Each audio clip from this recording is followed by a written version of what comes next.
Ner malakenyam ka nas diala content barwani lingwasa makanwer online TV channel. Anda mandu ni shan kwasnya mele no ruac ban ruac katin content lat korodian. Karwaintin konen bana ling ban ruac ku kore. Dio je chikondi altika ngejbo. Kamandana le rɔɔd re dwaran rol Ethiopia. Bana kule wi ka tin ko ken chet ka tin kon lat korodian re which ka juba ken yam shana men focus baka gambella ka jan gwasa me bana kule wi ka tin ko ken men yam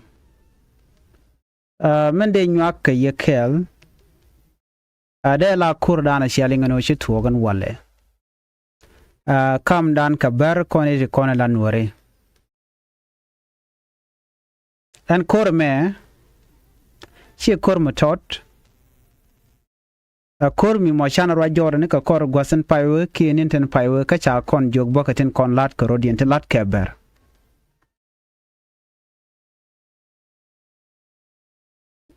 ber charodien organize chadun realika no chikaru realika no bika kon nak pin chermeda na chikana lat tarpam ke gambella me charo ya leka chigorodien wo shot neka pushala te border dung Ethiopia kene dung South Sudan yan gwada dana te general ber ticketin ka jan gwada dana la kan ken la kan organized kan ber kan kone mak kan tiken ko organization kan gar ya leka already tingai kone bon men biya ko la ngajene la plan chala da ber na me shi ber karwade na me connection ke kuumɛ kiir mayardit ko bi kon dial kula teka ngai ko ngum lero de ke ngum tuɔɔk ane tin wona kana long shi kan mala ngaje no ber melet kene metede kenyam ber tele gwami mode ka mejiktin ko tele ka connection ko widi ala ko kene de gala mo kamech metin kon na kana kon te na kana tin na kan Nuer rai na amrai kona kamete kam kake kuumɛ kiir mayardit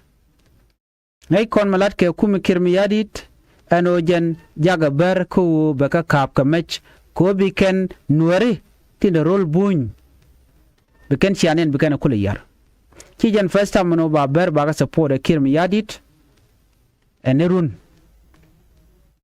mi yenen gambella tere ring na tungwan naga kon ni siang all the time ka majority ka Nuer gambella majority ka Nuer nere ngwane ken ka Nuer chane South Sudan chane man dagba ke Nuer konti de role buñ kan Nuer konti de role South Sudan gambel nere rizin ka kala majority mokaber ko ngoda borway ka ber shede mangai kona kwere nyama bar kwere rewde Nuer. We are majority but china right ko ngotin kono lerudin ke rol Ethiopia ko tidi albege ka kuumɛ niam shun kon kelga kuumɛ niam moray ka Dr. Abiy Ahmed baray na amray kontina ta dana nakane kon men cha plan kiir mayardit che kor ku kon linga tame tuɔɔk makot ka tuɔɔk pulde kan goten dang rotin kontin nyon kan werten all the time chaber chagmu kamech kuumɛ kiir mayardit Nuerin kontin kule la rajan wo ken shunkan kelke kiir mayardit tien ka message mi bakamye ken barati tenago konti re dwaran ke gambella ajen kuumɛ ku yana sapola kuumɛ kiir mayardit nang Nuer mo tien ga shema kun te tegoro fujika kan berti tel gwaji kan metin kam kuumɛ nan tien kel gaje kan kam kamajo ko bug Nuer bukan kanak milarano ber milat kene jeka di larbono malat ke kiir mayardit kwide dia di laro jeka ber cha planen chaje yat pin ko rundial special ke janta men tam jikan plan jikan yat pin already ano Nuer ba ka dil nak kan nak dia na mo be ga ngabe ka kuumɛ kiir mayardit kiir mayardit moy kamajo ko tel gwade kan majekten let be frank ko bi kontok bana jalar bertel gwade ken mejekten mech nunga keke akume kiir mayardit ko kan wer kon tigaro jikam de nakke kan wer kon bere wike so Sudan ten cha dak akume kiir mayardit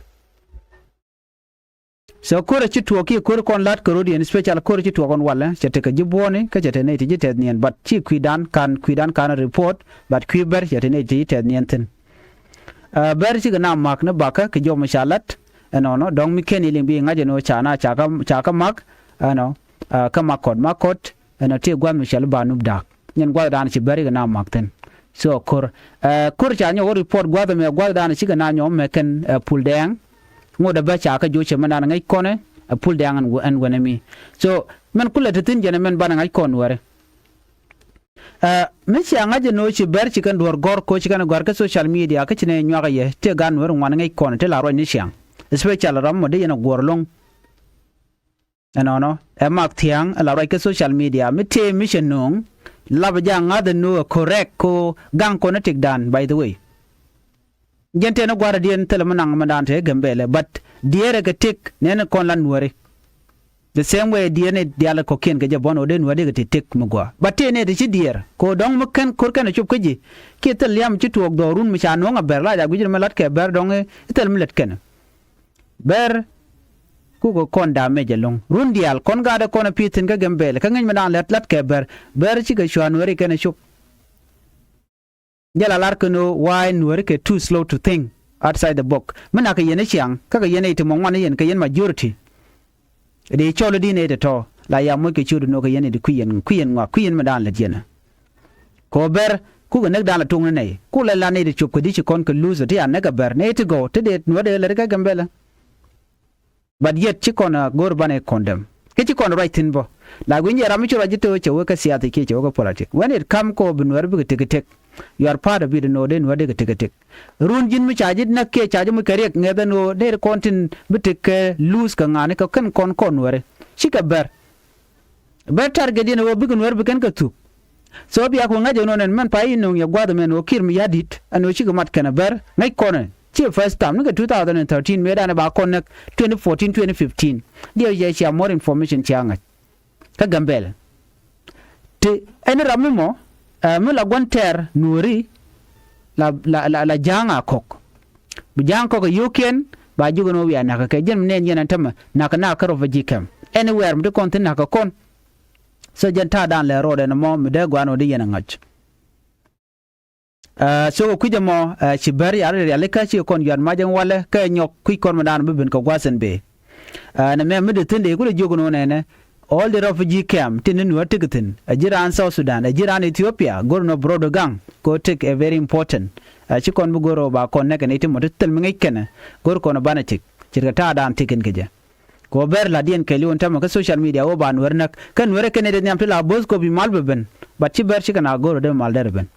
bu kon mala nok kam ngure nak kontin ba kon ne gurun bu kon nyoko mu roy kon no te malteten so la nari no mo ko nguk la na roy ke ber no ber ngum gor yena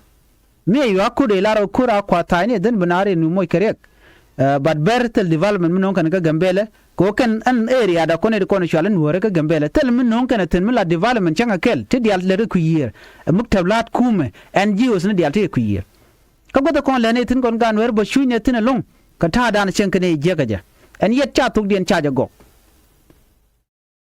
so gor kono baran ngaje ne ko kon ngane ka kon human being chit keke so mete mid le roda ban janga chi kon bu ya peri yo gwada na cha connect but we need to talk we need to know no ngum talk there is a question me cha ti gwada me no ngum go Nuer je ka jan tam me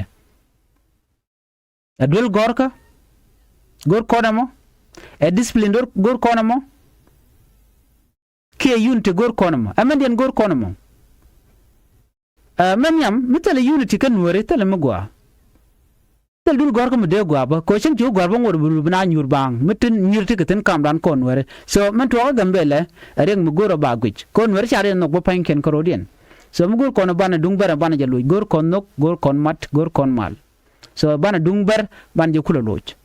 so na me dere we ke yede ne ngaji nono ano ber cha ka kap ka mech a kuumɛ kiir mayardit na mo gor jeno biarum korodun ke nyok anada ke chinin karo faji kam ke chinin doran ke gambele ko stig gwalo. This is not the right time no ba kon mo kere ke ba kon nak dene chong ko nyen kon ke jitaran tungwan te da tin ka kwidien morle tin ka kwide ne ritual te ber ka tin ka kwidien nyon go kon ka dial ka ci kon ne no kon weru kon la lon kon wo bar dan binne kon ko dan kon wer special mi to kan wer kan wer la yena nen biya participate along ko biya dun nak wal gwanter je no te ka kon kel all the time so ne ci ne mo ko nguk ano ber ti ka jitar ti ci ran ci ka ran de pel so gwantaru mi ci de pel ma gwantaru for good ma yen ngaje jitaru yin ne ko la chwalan wore sure ka liya lora bang e chine mutene these people gwata down and they are losing because jaga friend kon mite mi jengwe ka ke because jaga men kon so gor kon gech mrong gwaye kwana jien ka gambele ko kon ngaje no ti kon gitaran no anytime der mar de kana de kan ma ko jikan lara joy ke social media no ka tam me dry season me gwada tel ni ale kan bi ko nak pin chirmen chia chikana to gorede kay dun bala kan kon ya kol pingane di chal ber bi kan kon ko ke kuumɛ de ni bun so ngana jena mo mi cha bena gwante ar den nyon je nyot ka genya manda de ben mi kum cho ben bana le jok ko jen ta dana to ber dun gena yot chikana nyen kana bi kan ku ya pinyana na teleje so gor jeno bi kona careful tek gwaya tek chuma kan dial che gwa ga ber ko den gwaya kan wer bene so ci biya gwana mi che ber ko na yorun ba la no to ci mal che ben tambe dan me ci ko nek dor shal ka me tar pam ci ko nek ka nang mu dire long nang mu di na kan ka din dit god en ram to ampel kan ngayen chiang barbo right now kon te ka gambelan point de kwa na nan ka torbeli akume lot security threat teten ka ber panken ka tele malat kona akona we dane e wich ka kona kan akona ka kon majority to kwal gang ne ke no ka dur mutot tel mulwan kene so wo kona je ga long shi kona go kon wer gor kon charma go amde doran ka gambela data mal ka je gambela jen center an kone de konti la ji gambel ter amde be kap ko wire belaro gambela me yedunde gambela doran kondial mi je ga yera na kon ka bi jeng na gat kon ba so mo gwa bu gwa na gat kon bu gwa na kon pan kon so mu gi kon no baje yara gwan jeng ne ci ga barato ngane je ci kon gwini o de kon ber de kon pan kon wer pan kon so na charna kon ci le liu ka liste kon je to kurun te ci wo raina gweje no bace te ka sam chen chele ci ka taye dan me de kon meng la kon na ga bu kon bet ba kon le di bana bet de je ngwana ci ren garban ta maka gambele chele taye dan no mi jiram ngai gambel a shanga man chalke rona ba cha ja chopka ka cha ku yir ka football field cha chuba la stadium taram dawutin ko bar na kan kon chiang na kan kon ma chala jinina tel gwam kan ci kan connectin pine tin ngene je den kan de chalti bar tel mede kan non so jin war mo ku ro mo gambela doru ngeda gwanu te ne de tin cheka ko chaka tin ngai tin yek dial kon tin chala da bar all the tin chikan galat ke kurun dial ton tel me pel ne ruwi kaka so gore jeno bana mandanen latke bana jangaj miya wa mal no kon mal tel ko ri kamal but ci kon be accept ba kon na ke ba kon ma generalize ci chong na mon mana ci kon ngure la duar ci kon köör ci kon ri ngai ka ngwak gambela doran kule ne di chop di ci ruwe te la duare so gore jeno bana char ka duobo mo eno gambela doran kon cha ne lora bang kon tel ko ri ka ne kon la highlander kon ka kon jim mara kan de chal ko romo ka kon jim mara kan de kon tin tie ka kon special romo ko tie kon ga de ko la mar kon ka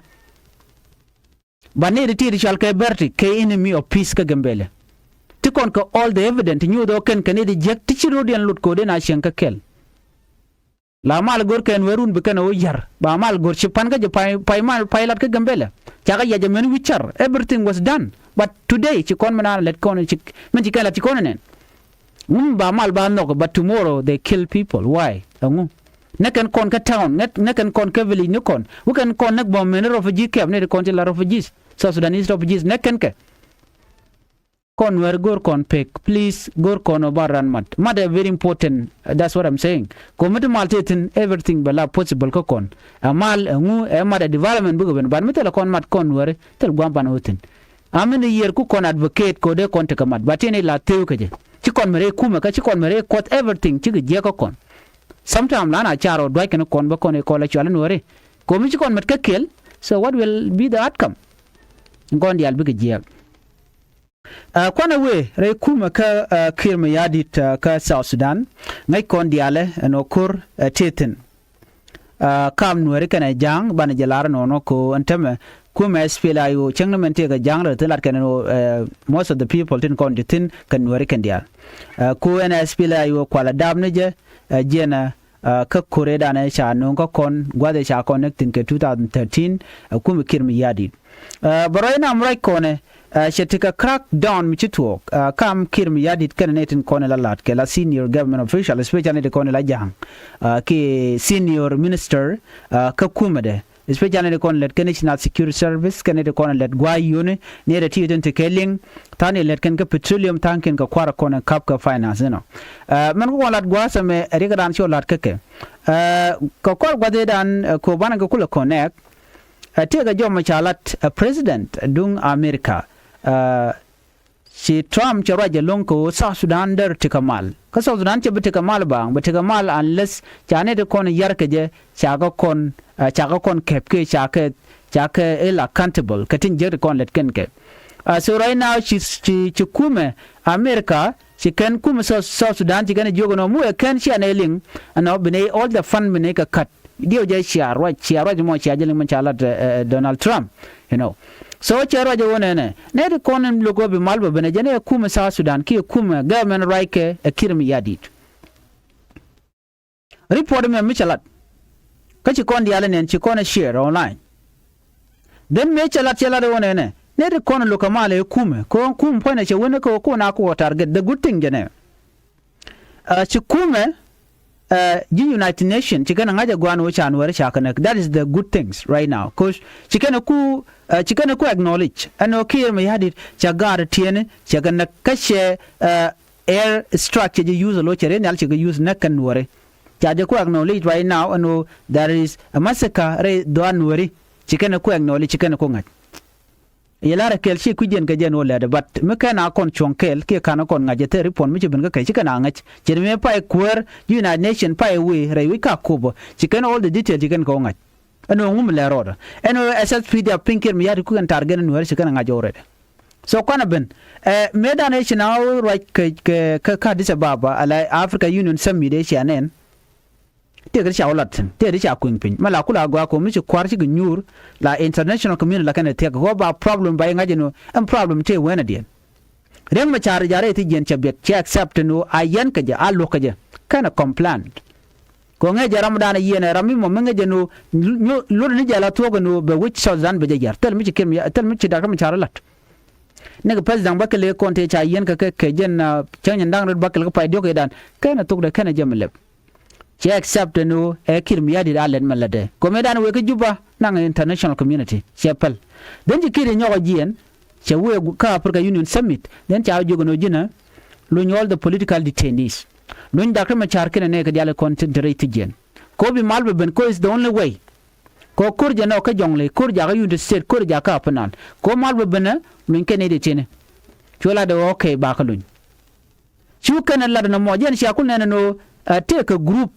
ne dang di ti chare ka troy ko mal ka wi ka South Sudan tu bon dang roti chiroj a köör South Africa kana köör Nigeria meje kan la tikala do ne ko bi mal bu bena lo nye Ramadan la köör opposition leader dak ma chalo nyeje tikandang romat ngayin me chawla de jang ti jang la ro ne tele mi chal ko ba dak ma char baje luñ dak ma char la o balun te kanene konti la jilok ala court ke judiciary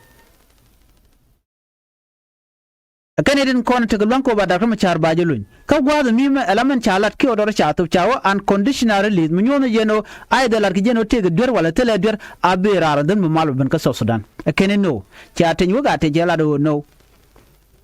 ajen mu kule ben ko wodi ko chaaje lat ka social media ga chalinga den ci United Nation ci gan warga ci kana gor ci point Donald Trump ci warga ci je gor yen ji South Sudan mi ci amal ci aje gor mene action mene kan we will cut all the funding ba yur ko la kam ke kum South Sudan ba ko ngok ko te ga fan to kwa South Sudan kwa je lokaje anyo kan ci gana la de long bane wona ne anymore enram mo mitika connection ko ba civilian ba kan nak especially Nuer ba je sanction kuumɛ United States name a direct information we ga kiir mayardit no we can action che kan ka kuumɛ da me corruption che lado then ba funding all the funding ba ka gek ngai je no funding to you tiketen ko kuumɛ kiir mayardit ko le benefit kan all this funding chikan plan mo chikan da le kamo we can don't charge ben ngaje ne ko ko ken then chi duor show out information charge leak out charge ngaj nyen mu kulite ka warga mu gar ke kiir mayardit no mu e ken chi action che kana be mal bi no bene action bene kan konji United Nation ke ji United States right now chi action chaode ba funding ba ka lele ba ka get ka kuumɛ South Sudan so ajen mu ku kiir mayardit le trigger tama right now dio je ne pan ka je siane ne ke Saturday ne ka joge chang siane no go cha senior government official tla jang cha ka to ko mu kap ka ke kiir mayardit do you know why mu kap ka ke ne di ti ka ne de kon tit ko South Sudan economy je ka ne de kon tit ko na liu South Sudan is big chuch especially the National Security Service ko ne di ala kon sha ka betam ka ne di ala kon ne ti di ka oil ke te ka liet ka ka National Security Service tin kwal na la ne ka pin ka yer kan wich kan first of all chicken chatin wan long ti kan ka yar economy go chicken yar la inflation chedit dang wane tele to go ti jeka kuna la defend ka kuumɛ Uganda then ji kiir mayardit ya to ka makabaka ci kon di ala nen chawdo chale men na sama charbul chaje kap chaje to lwa yena and then ci we kan ko ken di ala ko ken kan nyom kap kan ko cha ngaje titi din te kan mo me mi ci we na karamadana la former finance minister ramdan yutet kade wudi chal Dr. Banaba dio je ci konen wude me tiang dio je shari pot ya je gore de ba tiang kero da bar ke yo Shagwan motorcycle ga cheje kokko yoto ngwan cheje gono nang ni ga Uganda bara road he was trying to escape bara road re wika South Sudan mi chewe ka boda numli kana goro be we ke main road ko main road teten mi jira mi kon we ke numli de re ngaj te ga dobe wal ka dobe dan yoske men jidi de painat bint mela na jel ke jene dia ma de kumten den ci we ga dobe dien Shagwan motorcycle ga che mo ke yoto ngwan we den gwadamo chawo kep ko gwad mi chamu ke dine the good enough ne ko na kap ke je gwas me chige dine ko kin ke dine jane mi cha kebo chala ro jen che ko je mo ko bot Dr. Banaba ke Dr. Chul mila minister former minister of finance me pai week 2 days ago ke 3 days a pai position pai je tup pai je kam Ramadan la köör pai ko ni kiir mayardit then me je tuɔɔk mi chawna ngo je den cha motorcycle cha kep waje te yak and when mo cha you $30,000 US dollar cha ga je $30,000 US dollar cha ga je more than maybe 27 million South Sudanese pound mi de wude me roda kwal ka YouTube ke $30,000 US dollar hakul kiir mayardit ngo je ka Uganda ko la yudi chop ko di ci lenyo no won ko do bo mo don ci first time mo banar barkaje ngay jang ore de no lede mi $30,000 US dollar mi te karam kel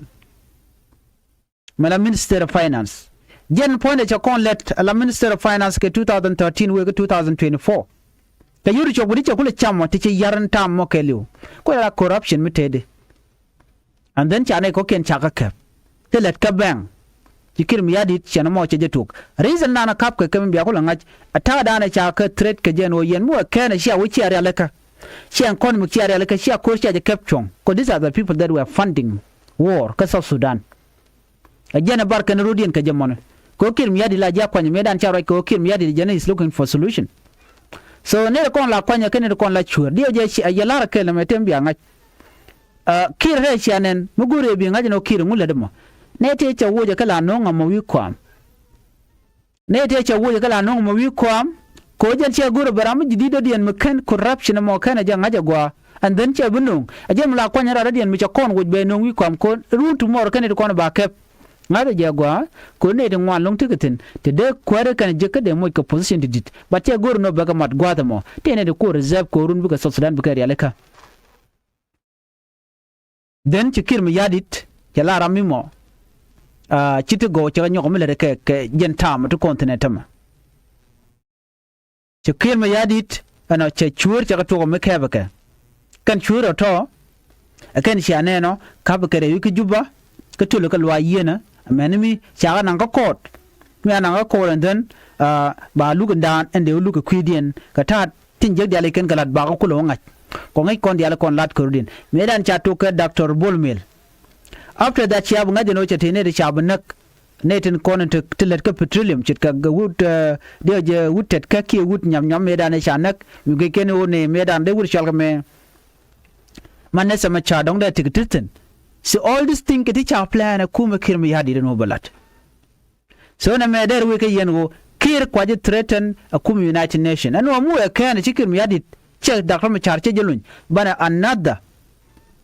a news bana nyomulin kon ra ka South Sudan anyok bo another plan dana gwe ke jang no let ke this time gwe ke no de ke kiir de ke no jala ken ko gwe ke no ci corruption ci dit especially ke ta men tam ci ko ngai tam ci tene di cha kep ke ku corruption ka ko tene de barkarodien ne re to ke ne tegetet ke tekalwang ba wona ke Nuer ba cho de peru de no tin Nuer tegetet gwa sam tel Nuer mu cha ne kep kan kam na gad jane ano gad jane kan kap ko mo so mu ci gad jane ci ko na we ke Nuer ko ngai je no Nuer ke minor bi we ke Nuer bi kan ka to kan government of official Nuer ko na to kiir mayardit but ko kan to ga na gwi ke rodian o ke serve tel malat kan gwi ke no tidial tagare alika but there's a time kiir mayardit be kep ke je che to ka jang ke na tama be we ne ke yene ko lan Nuer ko na kel ke kiir mayardit kiir bacha pe ka jen tam me lo je jong na ne te ko ne sha corruption charge la na wal ra na lat ke audit wona jok yu dia le kon te cha go je no chiyar chi jiak yu cha ga chamanga ka chi ka we ne ti dia to lo kiir mayardit lo je ten gor ka kel kele amen mi che ngaje no where exactly the problem teten so problem mo mu we je jik chi men tam cha na cha ga kebane and then ba we ne ne de kon chicken deal chicken lat kel so she deal at all. So me part of this group biangaje no tien reshum ka right now. Tiare ko seda. Asona me amlet kub kiir mayardit den tama. Lar je ne wana o kiir mayardit che wana che kulep. Kiir ngaje kene diality but look ne je no ba kala let. Me the Minister of Finance me la köör. Me the roda barka you to chop $30,000. What do you think? Ka kene ko kene diala ko la mo ke you. Abelan tirde kana lado. So ngada jeno there's a problem ka kuma kiir mayardit right now so namo amile rode am bana linga kan kon inte beno what exactly is happening in Juba so the top ko ngada no ka planning ti kiir kalat but chiga right now chaga bilika wat ke chiga chup and corruption is real re ka South Sudan ajemnen kon inflation tetinone ke dangwani ke tel kwangni ko mi sha plan ka runtuk ngwan akane de kon la moje yo point de kiir mayardit so kuje mo report me gor jeno de nyaga yekel ana bana nyogo je ka report odien gorno jin mi jiram jidit ka channel me ana be more information buka jigani siang kadin kon lat korodien re duaran kon wori woni re duaran chet kam te juba mo ka South Sudan ken Ethiopia ngai kon no information ke very crucial kadin kon lat korodien ko ken take bane so jan gwadan go de nyaga kon kel mi jiram jidit ku subscribe ku notification bell ko jetwan anyo bo gwada mo te mi gore de randa Richard da ja tobe no ko bi information kon be bukan chamala shukran banyo lu jok nada information kon lat korodien ko bi contact ngai ketin kon lat korodien ko chiti ngwalung te lat korodien right now long na rodan nyok ke social media gorin bono ka Facebook ko jen gwada ne ko ndial tegetin mite ke latest information tibe bien kamala je gwasmin what I do lana collect information ko lat ko rodin real one and then ben gwad ba nyok mila de ke ka dob dan ci to ko especially chit ke nying malen ko lat ke nying ko kware lat ke kum kiir mayardit nying ko ko nen to ko ten to ka je ke ten la ko kon were ka lan ka share ke kelone some information lana kon kalat but te chende nywa ka kel gwada me ke ku YouTube ko YouTube sometime take tour ya go no de ka nywa kana kel So kuja monene thank you call ye not support all the time Nuer online TV channel and channel support and then ko be kul motivate kiti ko ken ben kanung ye en ban nyo je another report and be tagamal and bye bye